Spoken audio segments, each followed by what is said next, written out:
Oh yeah, let's talk about like Kill Tony and shit. Oh, that's great. This is awesome. All right, here we go. We're back. This is the after hour Monday night chop up. I think we'll do some kind of fucking intro.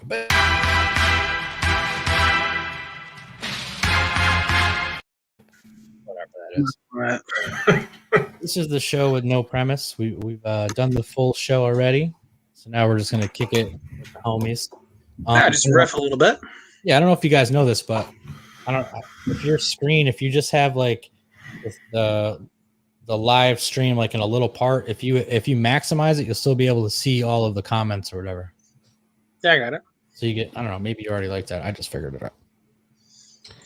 So Matt's like, I don't care. No, I've got the whole tables over to the side of the screen. Where's your brother tonight? No comments? Yeah, I don't know. I'm not sure where he is. A little disappointed there. Yeah. No comments by Jeffy O out there? I see you. Jeff Rowe. I don't know. I wonder what he's doing. Interesting. For sure. I haven't heard from him today. He's like the most supportive person on the planet. So we're going live and we're just going to sit here like this? We're here. We're in. We're live. What do you want, John? What do you want to talk about? Listen. Why don't you tell me a little more about this Kill Tony thing? All right, so you never heard of Kill Tony, which is No. incredible. It's kind of painful. There we go. Well, it could be painful. Go for it, Nick. What do you want? All right, so Kill Tony is the most popular live podcast in the world. And what it is Tony Hinchcliffe, who I think in early 2010s wrote on a lot of the roasts. Yes. Late 2000s. Like he was a top writer, yeah. He's like the top writer for the Comedy Central roast for a lot of people. Extremely funny. One of the best riffers and freestylers. Plus his material is fun. He's amazing. Yeah. Him and Brian Redband. Brian Redband is comedy's greatest producer. Like he produces. Literally, he created Joe Rogan Experience. Yeah, he was the first producer for Joe Rogan. He's not first producer. He was following Rogan around in like 2003 with like Nick. You would appreciate this in like 2003 with like a hoodie and shit strapped to him like he's fucking in Baghdad with like wires and shit. And actually, you know, the stuff we saw with like Carlos Mencia, that stuff was from Redband. That's Redband. How about that? Yeah, that's Redband. So the two of them, Tony hosts it, Redband produces it. And when they're in LA, they have Jeremiah Watkins and his band, he's incredible too. He just released a special. What they do, the premise of the show is they have a bucket, the bucket of destiny, and everyone that comes into the crowd has the opportunity to put their name on a piece of paper. And if they're selected at random, they get 60 seconds on stage, uninterrupted, in front of the entire crowd, plus, you know, the streaming audience. Right, now, which is huge. It's like millions of people. When they used to do it, it was at the Comedy Store in LA, which is arguably the biggest comedy club in the world. I mean, you go East Coast, yeah, I get that. Oh yeah, I mean, you know, it's we didn't even get to Patrice yet. We got to do something. We can talk about that in a minute. So basically, what happens? You get up, you get a minute. If you have decent jokes that have punchlines and you're kind of like put together. They don't roast your balls too much. He just interviews you and, you know, how long you've been doing comedy, and, you know, they'll make jokes and shit. If you get up there and you're arrogant or you're acting like an asshole or doing too many like crude jokes with no thought, they'll really rip into you. It's very entertaining. They always have like a guest comedian too, and all of the biggest comedians have been guests on the show. The reason we're telling you this is because they're coming to Miami. I was supposed to go to see the show last April. I had half a dozen shows that I had purchased. I was supposed to. Do you remember this last year? I don't want to cut you off. Do you remember I was supposed to come down to see Callan with you in March last year? I've invited you 100 times. You never come down. So. This fucking guy. But yeah, so Kill Tony's coming 2 weeks. So I'm gonna put my name in the bucket and I'm gonna try to do a minute. Well, how much do you have right now? We're listening to it. I'm not gonna drop it all here, but no, I'm not saying drop your set. No. I'm not. Considerably how much do you have? I have like I want to say like 5 or 6 decent premises / jokes, Right. that I mean it'd probably be like 3 minutes total if I See, the thing is, strung them all together. like you're going into it respecting the business. I think that's a good thing. You know. Well, I'm gonna go into it. I'm going into it. I have like a couple of jokes. I'm not a joke writer. I'm not like great No. at this. But Well, that's what the other thing. That's where like I'm not funny on like I'm just funny on the riff sometimes. But like you're not either. Like I don't write things down. Like it's like it's weird how you like you can't like you're not a writer. I mean, like if I get an idea, I put it in my notes on my phone. Okay. But I don't have the attention span to like sit down and work it out. What I'll do is actually, you know what, the way I do it is I like to go out a lot and drink. So if I meet someone like the guys on the podcast I do on Saturdays, like Now this right here, this is going to be a riff for me to make a joke out of it. But go ahead. So what I'll do is maybe that's why a lot of women I date think I'm a liar. I don't know. That's not true. I made My that. handsome friend here does this and go. But what I'll do is like if I have a story or an anecdote or something, I'll tell it, and then I'll just notice what gets like People a reaction, Yes. and then like the next time I tell it, I'll embellish it a little bit, and the next time I tell it, I'll switch something else. So like a lot of the stuff we talk about in the after show, which is like stuff that the three of us have gone through together, like me with you or me with Matt separately, because you guys haven't really hung out much. It's like there's stories that we've told 20 times. So like we get to it's like a build up punch, but like it's like a joke. You build it up. Like we just said on the pod right there. It's like that's not the real person. That's not me. Like anything. Yeah.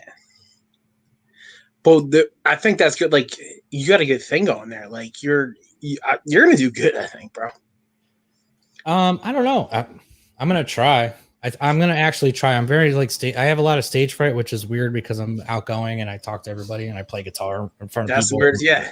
So I just have like this weird thing, and I think it boils down to like I don't love a lot of things, and the two things I love are like music and comedy. So I know how people put people on blast to try it, and I don't think I can handle that. Like I don't think I can handle somebody roasting you. No, I can get roasted. I can get roasted. No, like are you feeling like if you did bad, like you would feel bad to yourself? Is what I was saying. Like if you think you did bad. Yeah, I guess yeah, that's part of it. But I also think like I've watched so many open mics behind the bar when I was bartending, where we had like there's people that are genuinely like incredible musicians, like a John Mayer like rolling his eyes in the back of his head and doing that. While the guy's like doing a solo, like these guys in like that was a great face, by the way. Yeah, it's like that whole movie Soul. Can we screenshot that? Sure. And just listening to people in the crowd being like, what is this shit? This guy's fucking terrible. And I'm looking at like, what can you do at 10% of that level in your life? Of anything like that, yeah. Of anything. You can't even fucking walk, obviously. Dude, you gotta let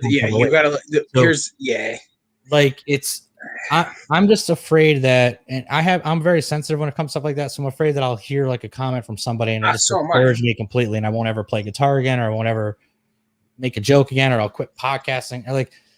And I'm aware of that. So maybe that's why I'm ready to do it. I think you should be ready to do it, man. Okay. Like, yeah, when you put yourself out there, it's huge. Like the first time I taught a jiu-jitsu class, I was shitting my pants. There you go.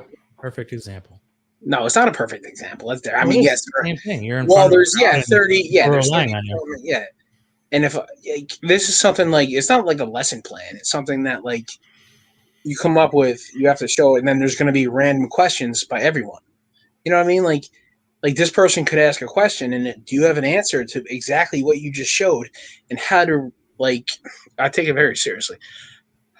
How to respond to that particular person, acknowledge who they are, they're female, or and how they're a person, just like a regular male, how to understand their body type and how to react to the exactly move I just showed, so they can do it. It's it's super hard. Then you put yourself out there, you know what I mean? It's you understand your audience is what I'm saying. And you get better at it, Nick. I swear to God. You look at a person, you look at it, and it's just all right, I understand my audience, and now you can kind of flow with where you are. You know what I mean? pick up of what you're going of who's around you. It's like, all right, I'm going this. If you're gonna go comedy, say this is this joke, and go on that. Did it land? Did it do this? You get that 3 minutes, man. Go for it. Yeah, it's a first step. It's going to be Yeah. one of the more unique first steps if you actually get up there. But you're going to learn a lot more from that, I think, than you would from an open mic. It's a top shelf. I mean, you're jumping in the deep end. I always respect the people that go on there and are like, this is the first time I've done it, because it's like, damn. So that's kind of like, it's almost like a movie. It's like, if I do it, I want it to be that, and then I won't. If I never do it again, I'll be good. You know what I'm saying? oh yeah, that's shooting your shot, right? Isn't that like the basis of shooting your shot? Like if you don't, hey, if you love this girl and you didn't shoot it, then you didn't actually shoot your shot. If you're gonna do this, hey, maybe you get picked up, right? That's the point of what life is, right? So again, if you don't get it, then who cares? Well, I thought about going to both shows just to give myself better chance. You're just some guy. But there's, they're probably at half capacity, I would think, because they have to socially distance, and the clubs usually are like on top of each other. So between that and the fact that it's not like a comedy town, like South Florida is like talentless. There's no talent down here. Like I've seen fucking 30 comedians here, and they've all had 2 different openers. Yeah, the same. I was gonna say I was supposed to be there for about 3 of them. And one of them, his name is Forrest. He opened for. He's got a show Forrest on. Griffin? No. Is it I Joe? forget his last name, but he's from like South Miami, and he's got a special on Amazon. But he's open for everybody. Burr, Jeffrey. Well, that's the thing right there. That guy's not bad. He's the opener. No, he's good. Actually, he's really funny. Fucking yeah. He opened for Schultz, I think. So Yeah. Like, so being that opener doesn't mean you're bad, like no, my point is that he's the only comedian in made it in South Florida. Like if we go to Nashville, there's like a half a dozen that are probably get that hitter, boy. a hitter, boy. Or you go to Austin, there's 100. You go to New York. I tried to send you that hoodie. It's coming toward. You're gonna get one though. What hoodie? Get that hitter. You bought me a hoodie? Well, it's gonna be coming, but yeah, it's out of stock right now. Get that hitter. Oh, Jesus. So I streamed it because Facebook makes you wait 10 minutes. Is this live right now? Just on Twitch and YouTube. Oh, okay. So it's not on Facebook or the Facebook page, because Facebook makes you wait 10 minutes before you start. So Yeah, I clicked on something you sent me, and it just said sign off. I was like, I'm not doing that. So yeah, I'm not trying to hype myself up that I'm going to be on it, but I'm definitely No, going to. I really want you. I have a couple jokes. I'll give you the one. Here's my header. It's probably 30 seconds. Get that header. Ready? All right. So it's like, yeah. So my grandfather raised me. My grandfather was straight off the boat, Italian immigrant, and he always used to say this. He worked at the electric company. He had a lot of ethnic friends. He always used to say, if you can count your number of black friends on one hand, then you're a racist. Usually that gets a lot. And then he said, if you lose count of your black friends, don't come home for Christmas. It's not bad. That's not bad. I like that. That'll get it. That's good. So that was one of them. Now, are you going to be moving around when you deliver it? I kind of like the first couple seconds I was just going into it, and then I kind of got into like how I'm going to present. Yeah, like that's good. That would be more like a yeah, like no, that's great, Nikki. I think like if you do give it a little. Oh, when I hit him with the Nikki, I care. Nikki, when you hit it with the fuck off. Like, yeah, when you move and like, all my black friends think that's hilarious. Yeah, that's exactly what I'm doing. Here we are up here in upstate New York and fucking corn and everything. Nah, dude, it's like your pause that was good. Like, but from what you look like over here, Paul Furzy looking motherfucker. So you just like if you pause, you can even in a minute you can like control. I can stretch it out. No, you can control an audience. I think if you do it Well, I think like I feel like Don't take too many compliments. it opens like, okay, this is interesting, because you know a lot of Matt, you'll have to like go through this week or next couple weeks and watch some of these people because they jump on there and be like, yeah, so I like to get my dick sucked. I'm gonna slap somebody in the face. Yeah, it's all That's the what they do. pacing. But that's what they do, and they jump into something that's just like wild to try to catch you, but it just sounds like it doesn't sound good. So the way I'm trying to present it is like it's like a story. Now you're like interested, like, oh, okay. Dude, I want you to be like, yo, if I didn't think you were funny, I'd go Patrice style right there. I'd like, fucking no, you suck. I know. I have this other really good one that's like, I don't know why they're all black jokes. Well, no, fuck it. Yeah, no. Like that, I mean, that wasn't. No, this is the best part. Go for it. That wasn't really true, but this one's true. Obviously, So it's like, fucker. We grew up in the same place. yeah. I know. So this is one of the other ones. I think, I think if I start with this and then end with that one, if I can put into a minute and make it sound good, it would be amazing. It would be like I met this girl on one of the online apps. She's a black girl. Stop. And, online app sucks. Don't do that. All right, I'm just telling you the premise, bro. I'm not giving you the full feature here. I met a girl on a dating app. Oh yeah, you're right. They always say that. So how would we do it? Like, so I met this girl, a young black woman, and we were talking. Matt, when he makes it big, we're his fucking writers. Anyway. And you know, we decided to hang out one day. We skip all the Bro, formalities. talk like that. Yes. Skip all the formalities, and I went straight to her apartment. And I'm kind of fucked up, so I was thinking like, I don't know this girl at all. She's only seen pictures of me. I think it'll be funny to wear a Black Panther t-shirt. So, you don't think that's funny? No, I think there's the pauses during that would have been awesome. Okay, good. Like, yeah, you're just reading. Yeah, no, I think it's good. So I'm far. not reading. This is off the top. Oh shit! Then your pauses. You should have paused like 5 times by now. I'm just giving you the goose here. All right. Anyway, I'm going over to this black girl's house, right? So I'm gonna wear my Black Panther t-shirt. Don't You know what talk I'm like saying? Just to like, you know, Just talk like yourself. Let's say. just to like see if she notices. You know what I'm saying? So anyway, she didn't notice, and when we were finished, I was leaving. Gave her a hug goodbye, and she whispered in my ear, "Wakanda forever." That's pretty. That's good. I like that. And then, true story, I Uber Eats some fucking tacos, and she delivered them like a week later. Now, is that a true story? 100%. Is that a walk-off true story? It's a 100% true story. Now that is a fucking yes. Every single part of that was real. Now, right now, you take that story right there, and you kind of just like play with it. But fucking hey, that's an amazing story. Yes, you go with that. You know, that's awesome. What the fuck? First of all, what the fuck? I don't know. We're not supposed to talk about this on the air. But it really happened. That actual girl. I actually did wear a Black Panther t-shirt to her house. Is your girlfriend watching this? No, I don't have a girlfriend. He just shot himself in the head. I'd have to delete the whole episode because you said fucking guy. Anyway, I don't have a girlfriend, but I know a girl that would get really mad if she heard me say that. Not touching that one. Nope. I'm not taking the bait.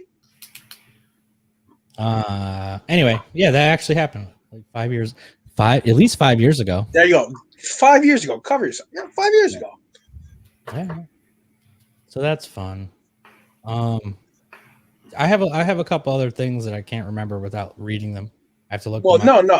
I was only busting balls because like you were reading it, but dude, like delivery.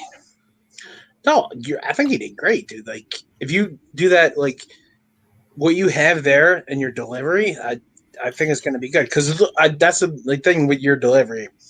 You're gonna have that kind of the stuff. Say I don't have like on stage. I would just be like, oh, I'm not saying anything. You have a personality, and this is what you're gonna say. Well, I think it's the delivery and the pacing that is going to sink the audience in. Yeah, I think realistically, there's very few people. I want to word this the right way. there's a handful of comedians that are just like their whole personality, how they present everything is perfect, or it's like amazing. Most of the comedians that are popular, they're not saying anything funny. They're just delivering it in a weird Killing way. is easy. Yes, we'll get to that in a second.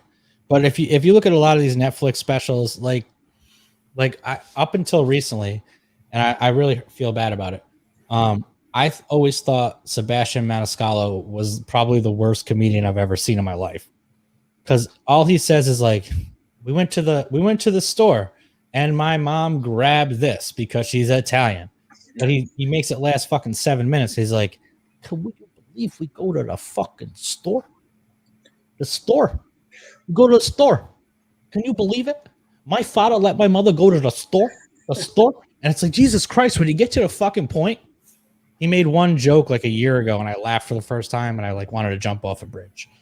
But it's all like, he's actually a good joke writer. But the reason he's really popular is because he has a very specific delivery and timing. Correct. So that's what I'm like more looking at. Well, that's what I'm saying. Like, if you nail it like that, like, not to be racist, Italian, but like if you do some of your like stuff, drop that specific thing, timing, movement, I think, yeah, like you'll do good. Or will they just rip you apart for not being fucking genuine? What do you think, Matty? I think you got a good base.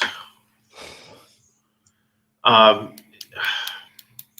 think if you find a way to end it with the Uber delivery, I don't know how. Really? I don't know how we get there though. The best way to I almost think fudging it a little bit. Avoid the Wakanda Forever line when you leave. We can get rid of that and bring it up during the Uber Eats. I have to believe you. I think the only way to make that she was my Uber Eats driver is you have to start with it. I have to start with there's a delivery of something. So like basically where I come from is like fuck all this West Coast comedy, dude. Where like you can tell, again, I'm kind of riffing off somebody here, but I think is it Chrissy D that said this? Nick, I think, yeah, it was Chrissy D that said this. And one of Bill's things or Bert's things, it's amazing. He's like, not trying to start shit.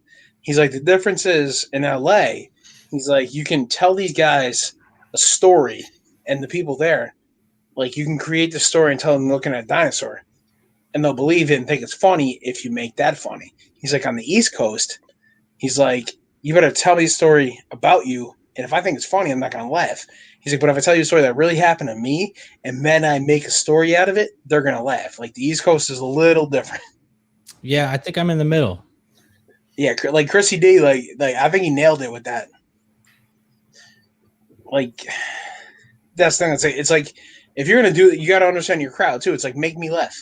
Well, that's making me think though. It's almost like I can. I mean, now we're talking. It could be a 5-minute bit at this point now, but it's like, you can start out saying, because I always had this like. There's a lot of people I've met in my life that want to like talk shit, and they're always like, "Yeah, well, I drive for Uber. I'm like, I make so much money. You've met that many people? I met a lot of Uber drivers, honestly, and I just want to be like, yo, you're a taxi driver, right? Essentially, you are a taxi driver that pays. So right here, keep going with this. So keep going with this. You can make a joke out of this. Just go with it. Like you're literally a taxi driver that pays for your own car maintenance, like essentially, right? Yeah, you don't get health insurance, like so. So if I like started with that and then ended with like, so she was my Uber driver, I don't know. It doesn't have to be completely real. She could be my Uber driver, right, and not my delivery driver. Like that's something. Like basically, I think, or maybe we can spin it into something like, why do Uber Eats drivers use the same profile picture on their Uber Eats as they do on the Tinder? Do you not know what Tinder is? Oh, I know what Tinder is.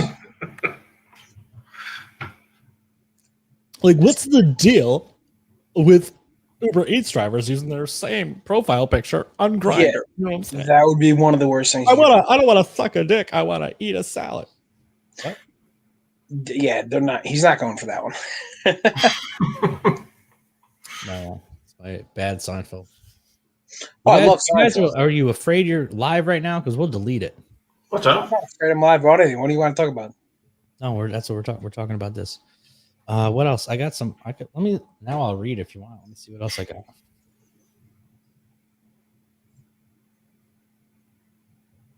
Uh-oh.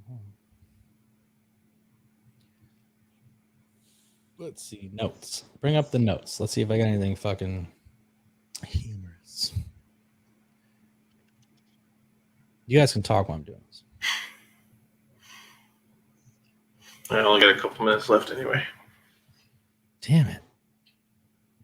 All right. Well, we're going to delete this whole episode.